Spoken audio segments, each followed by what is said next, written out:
Hey everyone, welcome to the podcast Modern Couples, What Your Therapist Never Told You. My name is Rick Miller. I'm Lilian Borges. And we're both therapists who love working with couples. We're thrilled that you've joined us, and today our topic is sleeping with the dogs. That is a great topic, especially because of the case that you brought early on. Yeah.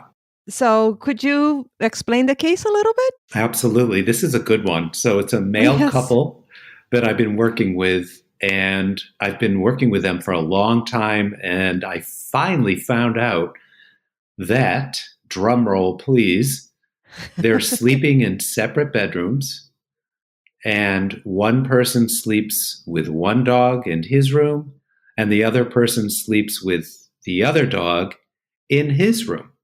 This is after probably 2 years of couples therapy. Imagine my surprise. Wow. It's so interesting that they didn't bring that up before. That's right. That blows me away. Yes.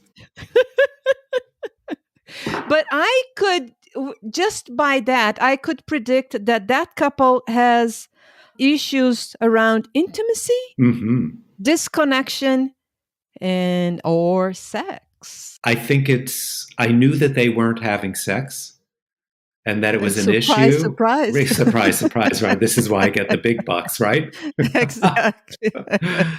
But I assumed they were sleeping in the same bed with the dogs. And one of the solutions that they spoke about is getting 2 king-size beds.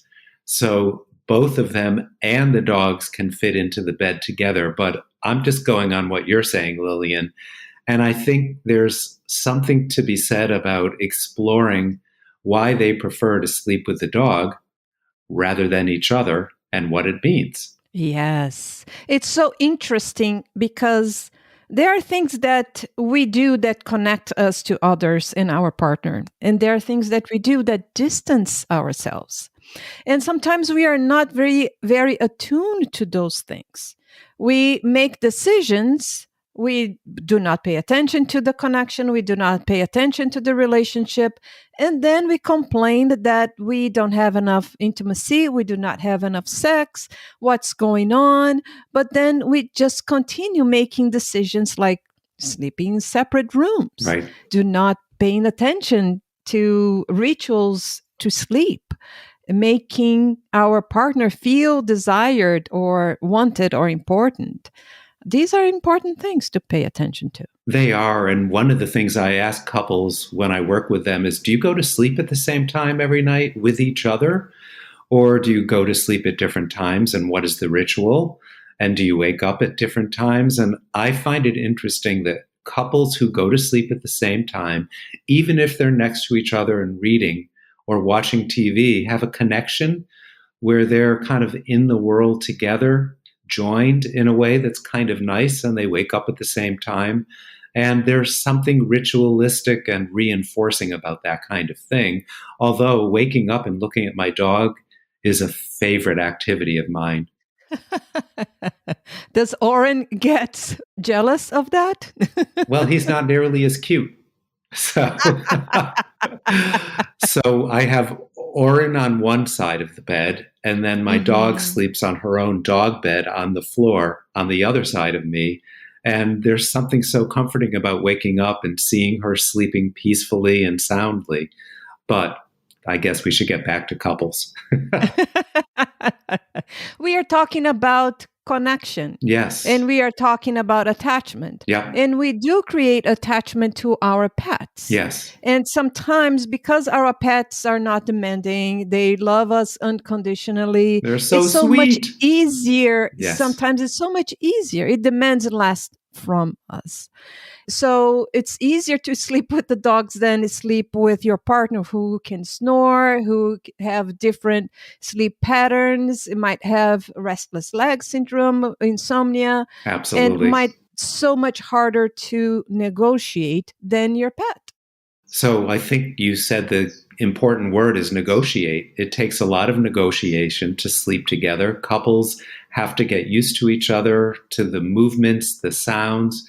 And I don't know about you, but I spend a lot of time in couples therapy talking with couples about their bedtime rituals, their sleeping, and also, just as many people are struggling, people also find comfort in being in bed with each other and hearing each other and being connected. You don't sleep with many people. You sleep with yourself and you sleep with your partner. Unless you have a different lifestyle, Right. a polyamorous but it's a very intimate thing to do, right? Yes. And also, when you are sleeping, you are kind of disconnected. So it is important to have a ritual of connection and before you go to bed and when you wake up. Some people have different time schedules for work and things like that, and they just miss that completely. And it does affect the connection, the intimacy a lot. When you Absolutely. are in bed, you can look at your partner's eyes and you can see how they are and have a different conversation about the day and how they are really. Many couples that I find that go to sleep together may talk or at dinner or watch TV together or do certain things, but by the time they go to bed, they may not be talking a lot, but they're with each other. Is it okay if I go back to dogs for a moment or cats or whatever the animals are? Yes. I think speaking for male couples, but not just male couples, frequently when they have an animal, the way that they speak to their animal can be a uniting experience for the owners.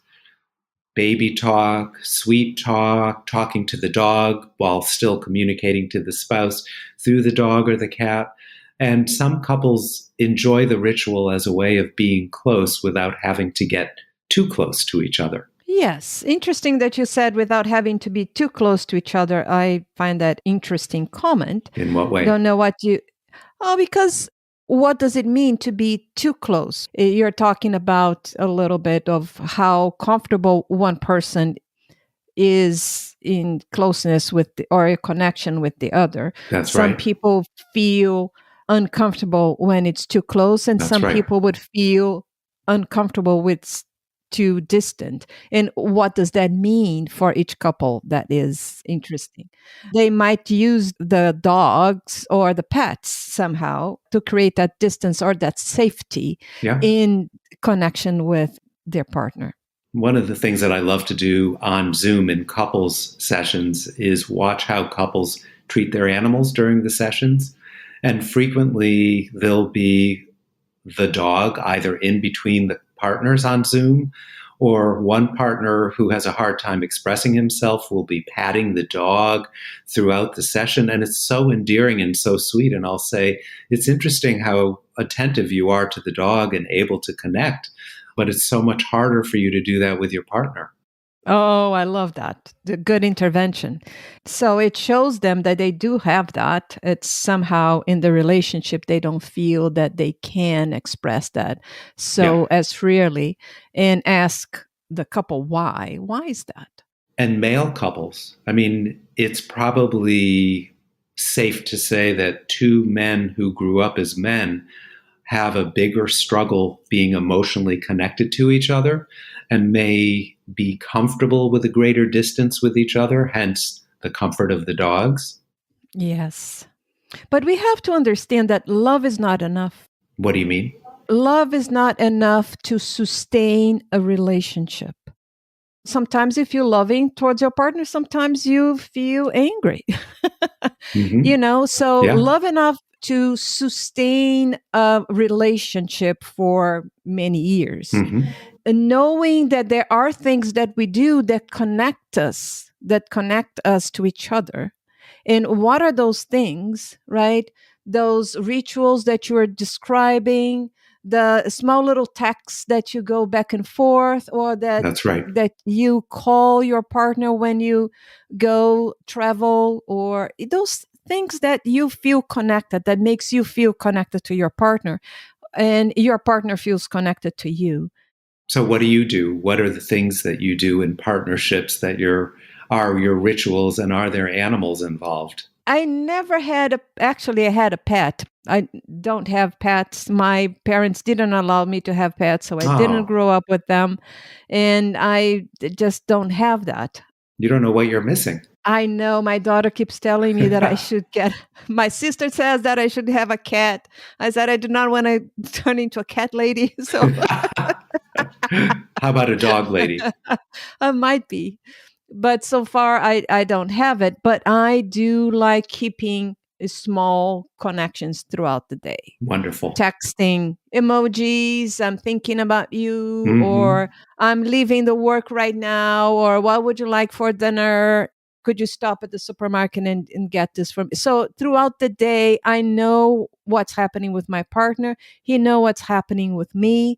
At night, love coming back home and just unpacking the day. It's all about connection. And there is something so sweet about unpacking the day.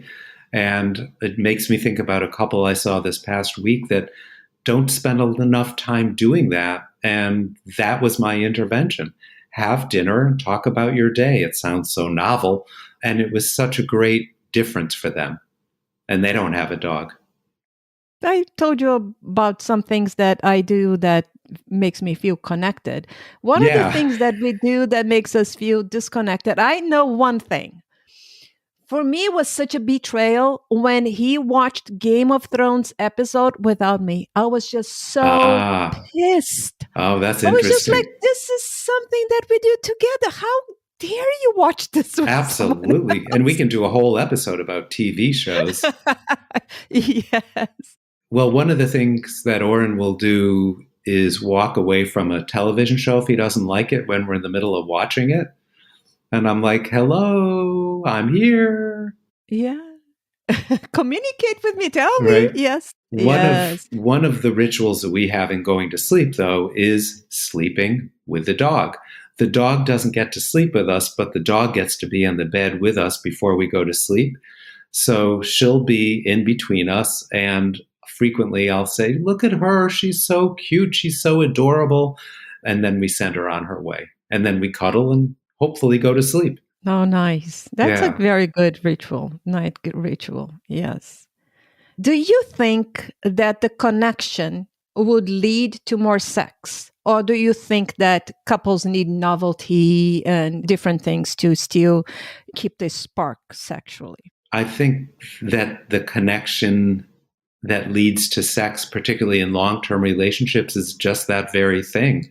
And I'm sure you do this all the time with the couples that you work with, that you ask them to work on being with each other, enjoying time together, and reminding them that this is what true intimacy is all about. And intimacy can be sexual, intimacy can be non sexual, intimacy can be all of the above. But the secret to good sex is connection. I agree with you. But there are a lot of couples or a lot of people who I think that they miss the point. And what we are talking about here today is the connection, the Exactly. things that we do that makes us feel connected and paying attention to that. Because if we don't, then we are going to feel disconnected, feel distant. And then, of course, sex is going to suffer. And I do agree with you that today's theme really is about connection. But I do have to say, I'm not a prudish couples therapist. And if couples want to do a Did not variety of expect things, you to be. right, I'm with them in that process. But connection is first and foremost. And if a couple is experimenting sexually without connection, where does it get them? If the connection is already suffering, introducing those things, I think it's even more risky. Yeah, I agree. And right now I'm thinking the scent of my dog and the feeling of having her in bed. It's so nice. And maybe there is a quality of being connected with one's partner, with the dog in the bed too. Hmm. Yeah, So, what are I your think takeaway points? my takeaway points is that love is not enough in a sense of we need to pay attention and tend to the relationship and the connection in the relationship. Yeah, We can be very thoughtless and not pay attention to that, and then your relationship is going to suffer. yeah, And there are small little things that we do during the day that keep the connection. And that are important, like small little text messages, saying nice little things, being kind to your partner, all those things, doing things together at the end of the day or sometime in the day is important. It takes so little to be connected in those ways, and it really reinforces closeness.